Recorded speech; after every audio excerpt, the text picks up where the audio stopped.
Саламатсыздарбы? Бактыр Кешич, бир конфликт чыккан таттамы Жогорку Кеңеш менен Кабинет министрлеринин ортосундачы.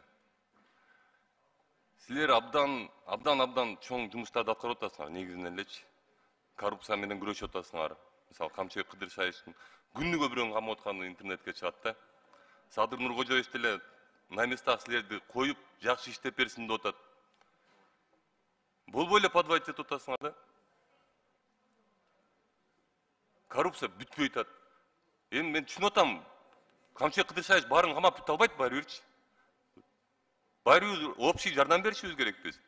Анан кийин бир жерге барып, жакшы болбой атат, могу жериңерде эле туруп эле, ызырынып эле, силер киришпегиле, анан мынтпегиле, анан тиңитпегиле дегенде, мен айтып кетейин, мен эл өкүлүмүн.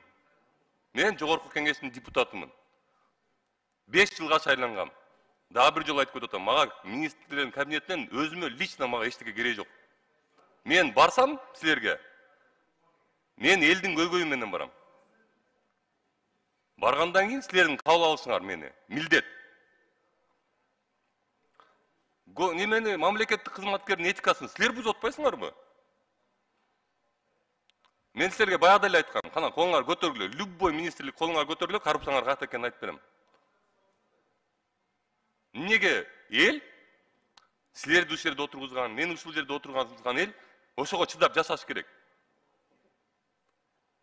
Эмнеге бир нерсени айтса эле туруп алып эле андан кийин мен жашоом асыл эле тиги мамлекеттик немен кызматкердин этикасын бузуп анан таракан кууп жүргөн, анан тигинтип жүргөн, анан мынтип жүргөн. Ушул мамлекеттик кызматкердин сөзүбү ушул. 19 000 шайлоочу шайлаган мен. 19 000 адам шайлаган. Калың катмар эл Кыргызстандын мен депутат катары тааныйт.